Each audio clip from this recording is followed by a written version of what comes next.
ciudades de 250.000 habitantes, pero solo 60.000 de ellos viven en el centro histórico. Un número insignificante comparado con los 12 millones de turistas que visitan la ciudad cada año.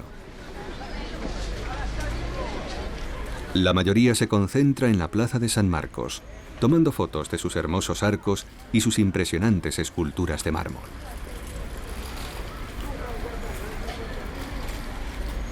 Pero en cuanto uno sale de los lugares más transitados, queda claro que Venecia es mucho más.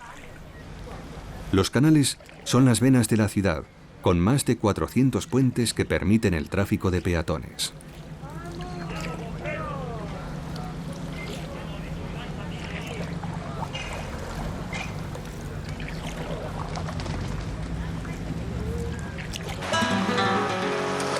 Tras la caída del Imperio Romano en el siglo V después de Cristo, la campiña italiana se convirtió en un lugar peligroso.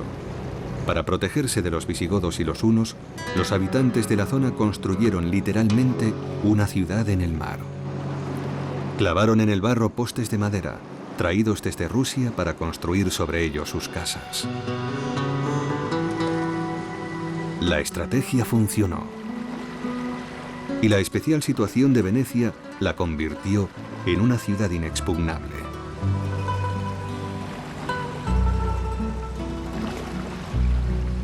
Muchos de los edificios que se mantienen en pie hoy en día siguen apoyados sobre esos mismos pilares milenarios.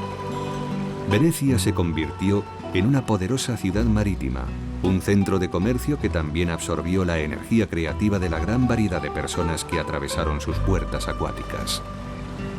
El resultado fue una arquitectura que combina elementos de los estilos gótico, bizantino y renacentista.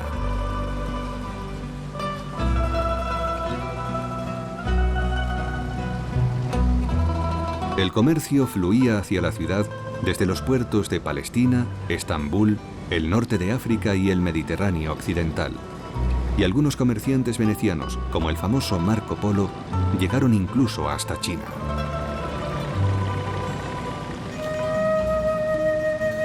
Las riquezas que los comerciantes trajeron a la ciudad sirvieron para financiar las elegantes mansiones de la nobleza veneciana que se alzan a ambas orillas del Gran Canal.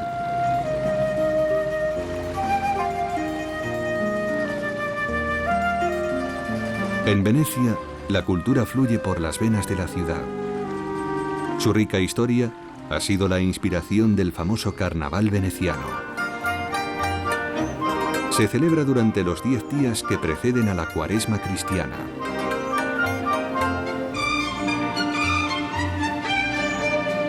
Muchos residentes se ponen las tradicionales máscaras del carnaval veneciano durante estos días.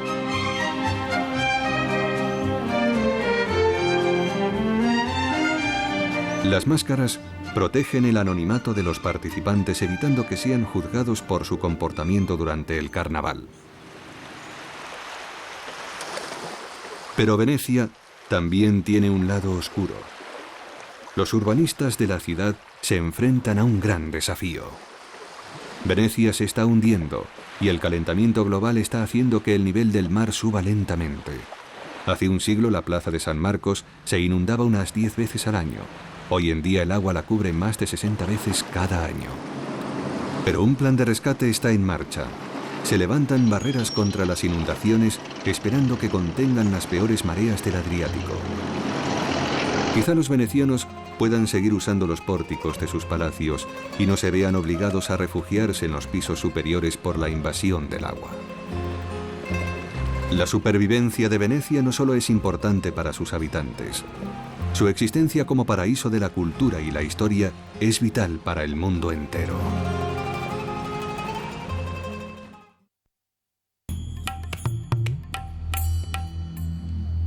A veces, una sola obra maestra de la arquitectura domina un paisaje, incluso un país entero. Uno de los más célebres monumentos a la devoción y el amor eterno se alza majestuoso a orillas del río Yamuna en el estado de Uttar Pradesh, en el norte de India, el Taj Mahal. La cercana ciudad de Agra es una bulliciosa metrópoli con casi 2 millones de habitantes. En otros tiempos fue la capital de los mogoles, los emperadores musulmanes que reinaron en India desde mediados del siglo XVI hasta el XVIII. Agra alberga algunas de las mejores obras de la arquitectura medieval india. Pero todas ellas palidecen ante el resplandor del mármol blanco del Taj Mahal.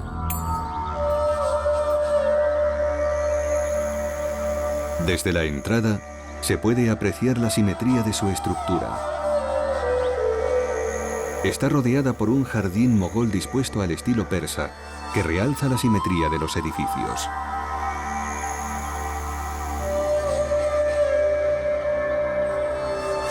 Un largo estanque refleja el edificio central y guía a los visitantes a través de los jardines del paraíso, hacia una de las siluetas más reconocibles del mundo.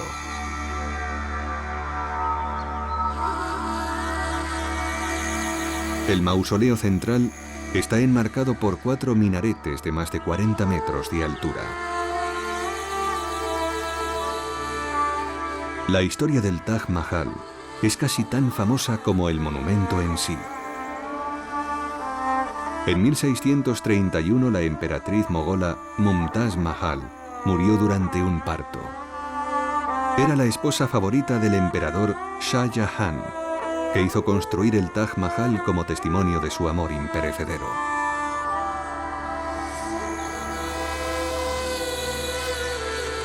Hicieron falta 20.000 trabajadores y más de 20 años para terminar la obra maestra. El mármol fue traído a lomos de elefantes desde Rajastán. El jaspe se trajo del Punjab. Las piedras preciosas y semipreciosas llegaron de lugares tan lejanos como China, Tíbet y Arabia. La construcción se convirtió finalmente en la última morada del emperador Jahan, donde descansa junto a su esposa. El exterior del edificio parece reflejar los cambios de luz desde el alba hasta el anochecer. Los elementos decorativos del interior son exquisitos. Los numerosos pasillos laberínticos, las inscripciones e incrustaciones de piedras preciosas combinan elementos de las arquitecturas persa, turca, india e islámica. En el centro de los edificios, celosías talladas en mármol dejan pasar justamente la luz necesaria para crear una atmósfera serena y contemplativa.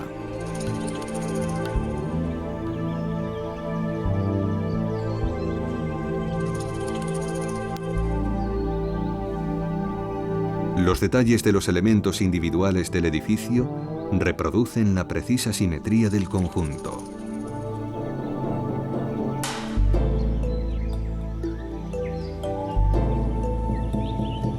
Pero debido al desgaste producido por millones de visitantes, además de la creciente contaminación de Agra, el Taj Mahal tiene que estar sometido a constantes trabajos de conservación.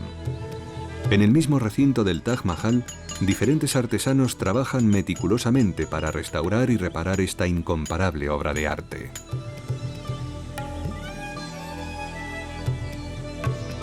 Gracias a estos hábiles artistas que trabajan con técnicas tradicionales, el mausoleo seguirá impresionando a las generaciones venideras.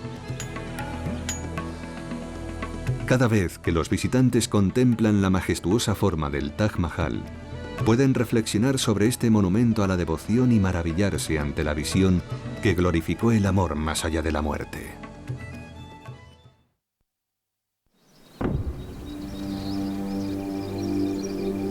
Existe una ciudad antigua y espiritual, repleta de santuarios que atraen a peregrinos de todo el mundo.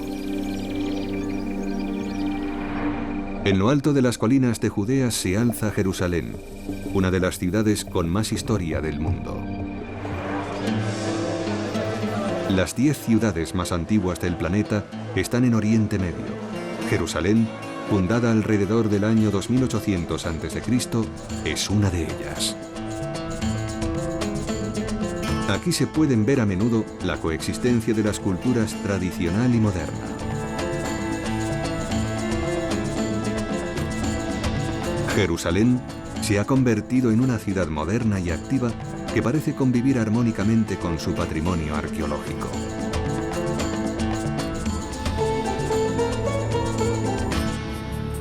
Los antiguos edificios de piedra caliza coronan las colinas junto a modernas estructuras de cemento. Las tres religiones monoteístas del mundo, el judaísmo, el cristianismo y el islam, consideran a Jerusalén una ciudad santa. La Jerusalén moderna rodea la ciudad antigua, que ocupa un área de menos de 1 kilómetro cuadrado. Dentro de los muros de la ciudad hay 4 barrios: el judío, el cristiano, el musulmán y el armenio. 3 veces al día los judíos ortodoxos acuden a rezar al muro occidental del Monte Moria. El llamado Muro de las Lamentaciones era parte del Segundo Templo, una gran sinagoga que fue construida en el año 516 a.C. durante el reinado de Darío I el Grande y destruido por los romanos en el año 70 de nuestra era. Jerusalén ocupa un lugar preeminente en el corazón de la religión judía. Para los cristianos, la ciudad también tiene un significado especial. En la celebración de la Semana Santa, una procesión ortodoxa griega sigue la ruta que supuestamente recorrió Jesús camino de la crucifixión.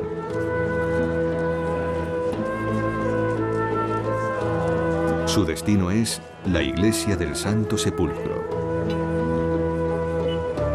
Esta iglesia fue construida en tiempos de Constantino I, hacia el año 325 después de Cristo, sobre la colina del Gólgota, donde se cree que Jesús fue crucificado.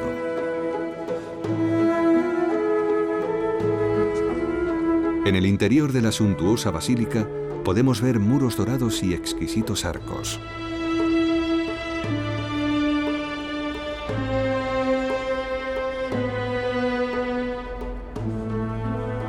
Junto al altar, una escalera lleva al lugar donde, según la tradición, murió Jesucristo.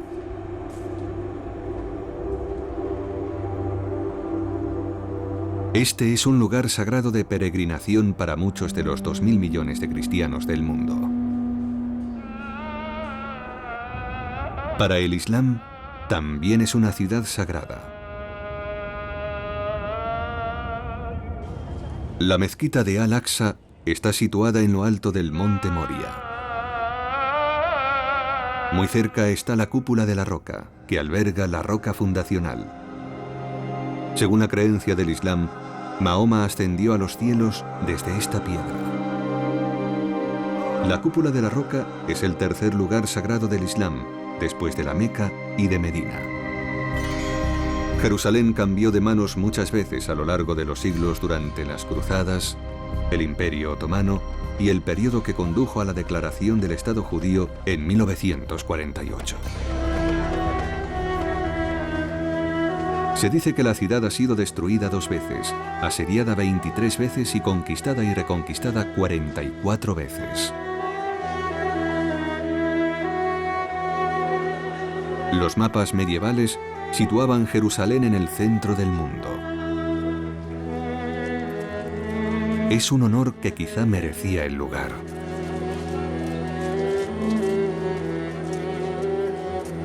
Para algunos visitantes, el efecto de estar delante de tanta historia religiosa puede ser muy profundo. Se producen episodios de arrebato, confusión e incluso desvanecimientos. Pero estas son reacciones especialmente intensas. La mayoría de los visitantes viven la experiencia de estar frente a tanta espiritualidad como algo inspirador. Jerusalén es una ciudad vibrante y en pleno crecimiento.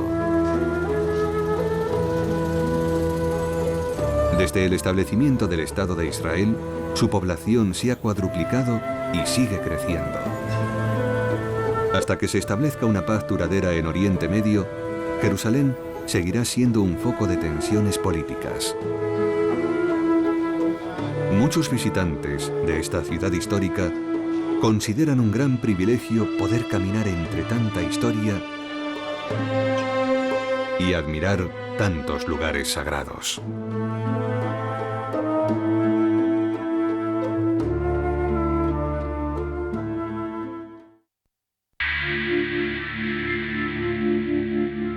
El último de los palacios reales construidos por los musulmanes en España fue concebido como un paraíso en la tierra.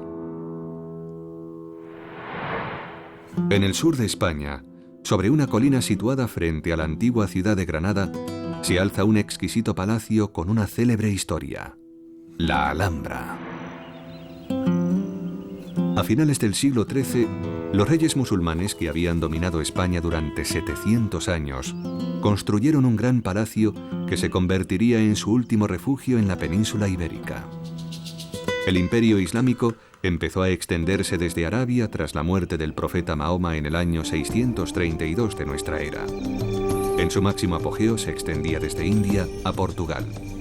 Los moros, pueblos nómadas del norte de África convertidos al Islam, gobernaron prácticamente toda España desde el siglo VIII.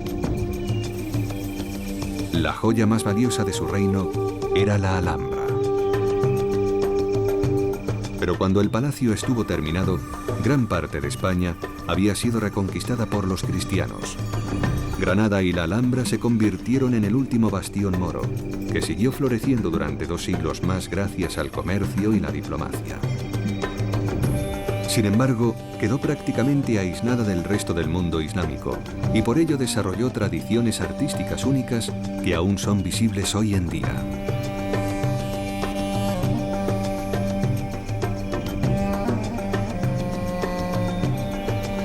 El significado de Alhambra en árabe es fortaleza roja, nombre que se debe a la arcilla roja que se empleó en su construcción.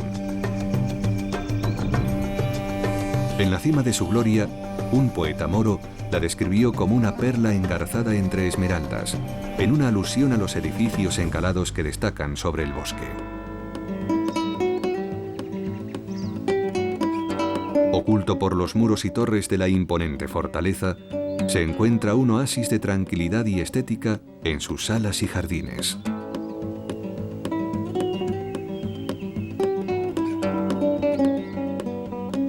Cuando los moros fueron expulsados de Granada en 1492, los reyes cristianos impusieron la influencia europea sobre la estructura islámica.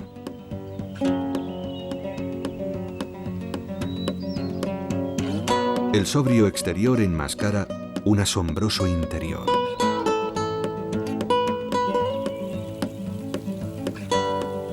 Las imponentes murallas de la Alhambra encierran jardines secretos, tranquilos patios adornados con fuentes y magníficos palacios decorados con exquisito detalle. Aunque la escala de la Alhambra es imponente, igualmente impresionantes son los más pequeños detalles. En el interior, los adornos de formas geométricas entrelazadas cubren prácticamente todas las superficies. La religión islámica prohíbe la representación de la forma humana, por lo que Dios aparece representado en la decoración a través de inscripciones de citas del Corán magistralmente caligrafiadas.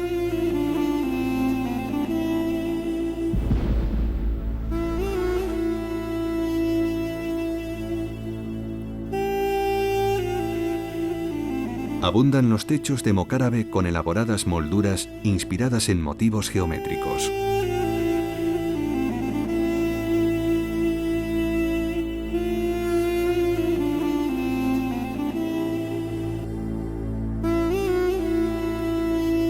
Al recorrer la Alhambra, gran parte de la emoción radica en descubrir nuevos espacios perfectamente armoniosos, iluminados por la suave luz que filtran las celosías.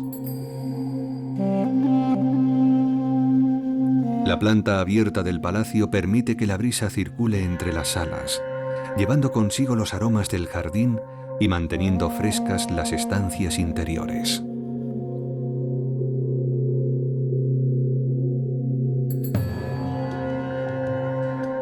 Lo natural y lo práctico se combinan deliciosamente en el interior del palacio. En todas partes se oye el rumor del agua, que fluye por conductos de piedra ocultos hasta las fuentes ricamente ornamentadas. El papel del agua es fundamental en todo el complejo. Un canal excavado en la colina sobre la que se alza la Alhambra desvía agua desde el río Darro para satisfacer las necesidades del palacio.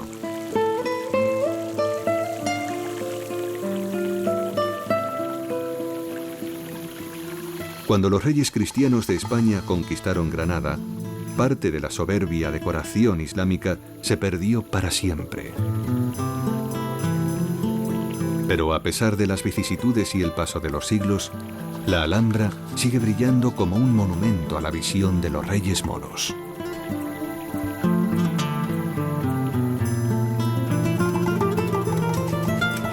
Al llegar la noche, la luna ilumina los edificios con tonos marfileños.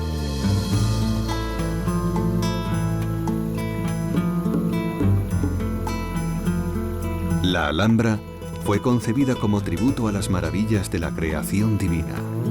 Quizá los reyes moros quisieron crear su propio atajo al cielo cuando concibieron este paraíso en la tierra.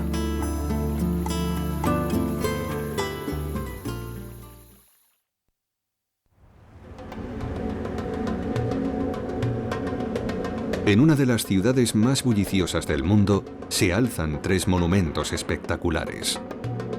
Es el encuentro de Oriente y Occidente. Europa se une con Asia en la antigua capital turca de Estambul. Mercados de pescado y animados bazares han ocupado desde hace siglos los muelles de esta ciudad marítima. En otros tiempos fue la ciudad más grande del planeta y la capital de 4 imperios. El nombre original de la ciudad fue Bizancio. Constantino I la rebautizó como Constantinopla y desde aquí gobernó el Imperio Romano de Oriente. Más adelante sería capital del Imperio Latino de Constantinopla y después del otomano.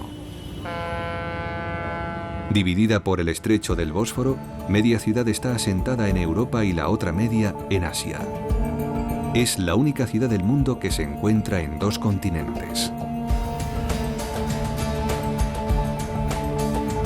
Y a lo largo de los milenios, la ciudad se ha adaptado a los enormes cambios provocados por su posición geográfica. Hay un edificio que personifica todas estas transformaciones, la imponente iglesia de Santa Sofía. Fue construida en el siglo VI y durante casi 1000 años fue el mayor templo de la cristiandad. Su nombre en griego, Hagia Sophia, significa Iglesia de la Divina Sabiduría. Es un edificio imponente y majestuoso. Los materiales fueron traídos desde los rincones más remotos del Imperio Bizantino. En su interior, bajo una de las mayores cúpulas del mundo, se experimenta una asombrosa sensación espacial.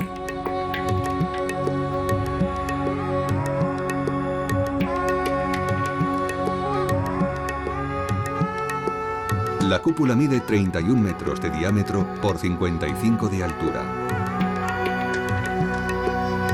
El emperador Justiniano I supervisó la terminación de la basílica.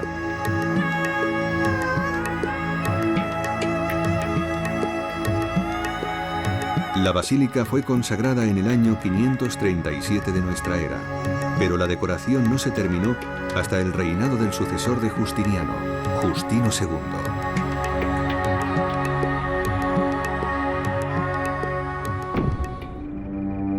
En 1453 los turcos otomanos conquistaron Constantinopla. El sultán Mehmed II decretó la conversión de Santa Sofía en mezquita.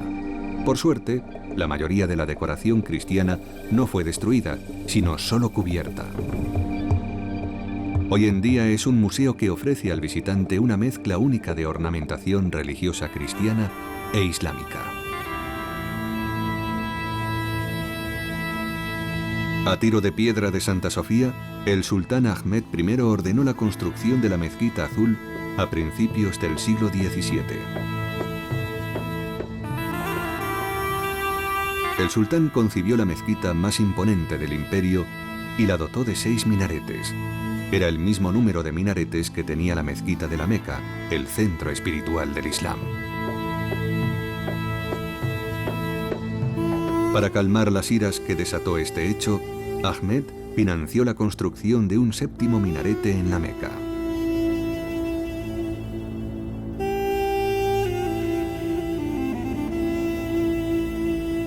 La mezquita azul combina la grandiosidad de la arquitectura otomana con la elegancia del diseño islámico. Debe su nombre a los azulejos de cerámica de Iznik que decoran su interior.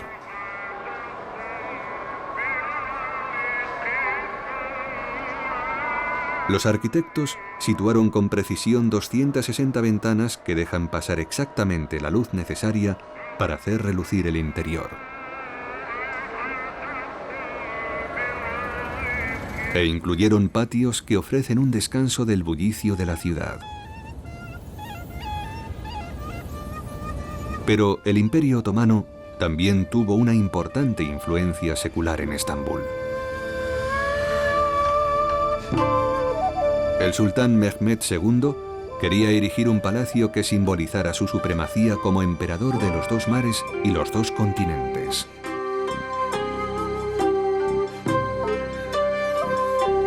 El Palacio de Topkapi es un complejo de edificios separados por patios y jardines. Alrededor del patio interior se alzaban las estancias privadas del sultán, donde vivía con su familia y su harén guardado por eunucos. La madre del sultán mandaba sobre las concubinas. Si alguna de ellas se convertía en favorita, podía llegar a convertirse en una de las esposas del sultán. Si las mezquitas eran lugares de contemplación, el palacio de Topkapi era el escenario de las intrigas reales. Los sultanes otomanos que ampliaron el palacio durante los 400 años que se mantuvo en uso, emplearon los recursos necesarios para construir un legado que sigue impresionándonos en la actualidad y que ocupa un lugar de honor en la gloriosa historia de Estambul.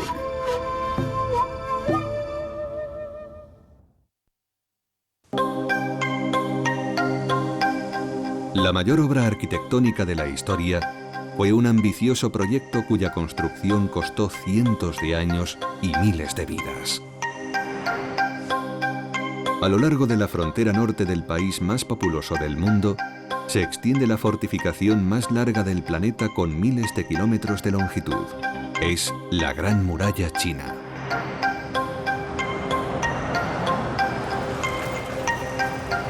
Este país de más de 1.000 millones de habitantes ha sido a lo largo de su historia la cuna de sofisticadas culturas.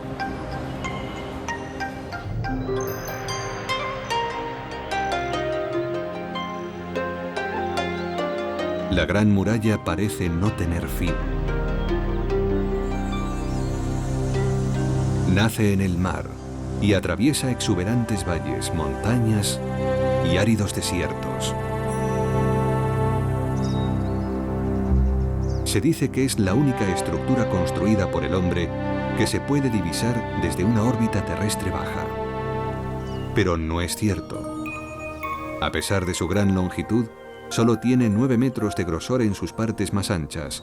No es lo suficiente para que se pueda ver desde el espacio.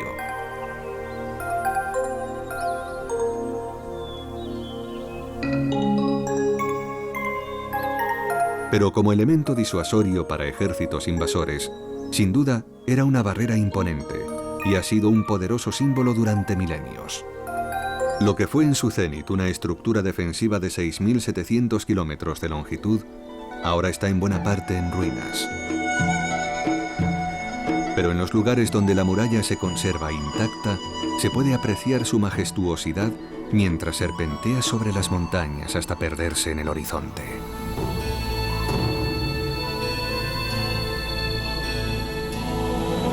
Se comenzó en el siglo III a.C. como una serie de construcciones independientes para defender 3 estados en guerra. A lo largo de un periodo de 2000 años, estos muros se fueron extendiendo y modificando para proteger las cambiantes fronteras de sucesivas dinastías. En algunas partes la muralla era poco más que una barrera de tierra, pero en sus secciones más imponentes se alzaba a más de 12 metros de altura. Durante siglos, pueblos invasores desafiaron las fronteras de China, sobre todo los manchúes desde el noreste y los mongoles desde el noroeste. En su apogeo, durante la dinastía Ming, la muralla estaba defendida de posibles invasores por más de 1 millón de soldados.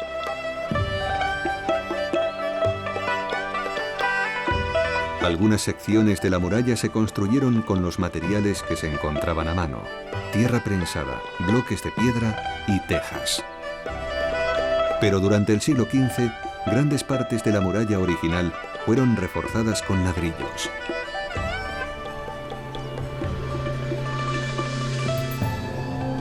Se construyeron más de 10.000 torres de vigía. En caso de ataque, las torres podían comunicarse entre sí mediante hogueras. La parte que rodeaba Pekín, la capital establecida durante la dinastía Ming, estaba especialmente fortificada. Sin embargo, los ejércitos manchúes consiguieron atravesar la muralla en 1644. Lo consiguieron no por la fuerza de las armas, sino gracias a la ayuda de un comandante fronterizo desafecto que abrió las puertas de la muralla. Los manchúes conquistaron China y la gobernaron hasta principios del siglo XX. La muralla dejó de tener utilidad práctica hace mucho tiempo.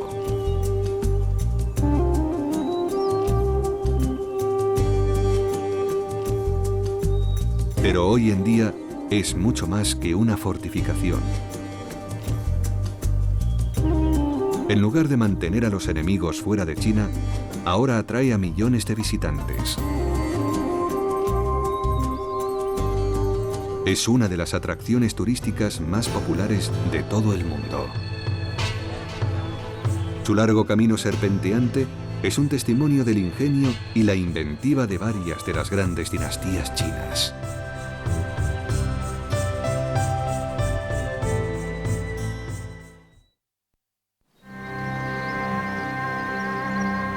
Hay una antigua ciudad esculpida en los acantilados que la rodean. 180 kilómetros al sur de Amán, la capital de Jordania, Petra es una deslumbrante visión del genio humano. Aquí, en el ardiente y reseco desierto de Wadi Rum, las temperaturas suelen alcanzar los 45 grados. Y sin embargo, en un tiempo, aquí floreció un pueblo rico y poderoso. Eran los llamados nabateos, señores del agua, las rutas comerciales y las caravanas de camellos. Mucha gente consideraría esto un terreno inhóspito y no parece el lugar más adecuado para construir una ciudad. Pero está estratégicamente situado en la encrucijada de las rutas comerciales que unían Arabia, África, Persia y el Mediterráneo. Los camellos son la energía vital del desierto. Pueden transportar pesadas cargas a largas distancias. Y aunque se mueven lentamente, pueden viajar durante largos periodos sin comer ni beber agua. Y durante siglos han sido esenciales para pueblos del desierto como los beduinos, los nómadas árabes que los domesticaron. La monotonía de este agreste terreno se ve rota por una estrecha y profunda grieta en el cañón, una fisura geológica en la piedra arenisca. Recibe el nombre de Sikh, que en árabe significa el asta. De casi 2 kilómetros de largo y en algunos puntos apenas unos metros de ancho, en el apogeo de Petra, este pasadizo era un paso natural perfecto y fácilmente defendible. Al final, aparece una de las fachadas más espectaculares del mundo. Al-Kasneh, o la tesorería. Es el monumento más famoso de Petra. Después de milenios, sigue conservando su aire majestuoso. Es un imponente edificio tallado en la piedra y una de las 800 estructuras que forman Petra.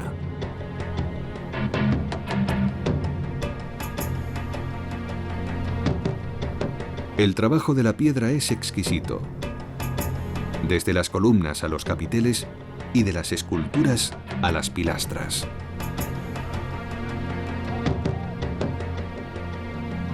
Pero por contraste, el interior de muchos de los edificios de Petra es sobrio y vacío.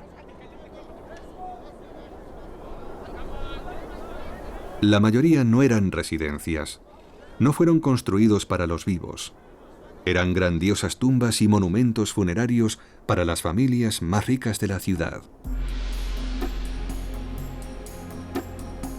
En griego la palabra Petra significa piedra. El nombre ofrece connotaciones de permanencia. De hecho, ha sobrevivido a terremotos, a la erosión, a los saqueos y a siglos de abandono. Y a pesar de todo, se ha mantenido sorprendentemente bien conservada.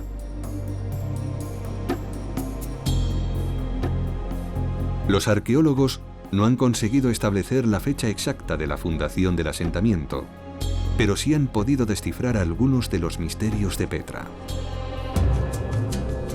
Su especial situación permitía a los nabateos controlar el lucrativo comercio de incienso procedente de Arabia, así como el de oro y plata de lugares tan lejanos como África y el lejano Oriente. El cañón y las colinas circundantes ofrecían una protección única, pero la clave del poder de los nabateos era que controlaban el agua. Recogían el agua de inundaciones repentinas en cisternas y construyeron un elaborado sistema de canalización que almacenaba y distribuía el agua de las fuentes cercanas. Petra se convirtió en un oasis artificial en medio del desierto. Un oasis que atraía a las caravanas como un imán. La ciudad era un centro de poder en el corazón del desierto de Arabia. A principios del siglo II después de Cristo, los romanos habían ocupado la región e incorporado Petra a su imperio. La ciudad adoptó influencias de sus nuevos gobernantes, como la arquitectura y el urbanismo romano. Petra siguió prosperando hasta que en el año 363 después de Cristo, un violento terremoto dañó gravemente el sistema de distribución de agua de la ciudad. La población abandonó la ciudad, que quedó olvidada durante cientos de años. Hasta que en 1812 la redescubrió el explorador suizo Johann Ludwig Burckhardt. Petra se convirtió en fuente de inspiración para viajeros del siglo XIX y fue ensalzada en un soneto como la ciudad rosada casi tan antigua como el tiempo. Es la ciudad que ha desafiado al tiempo. Petra sigue con nosotros, como un monumento al ingenio de los antiguos y una de las maravillas de la humanidad.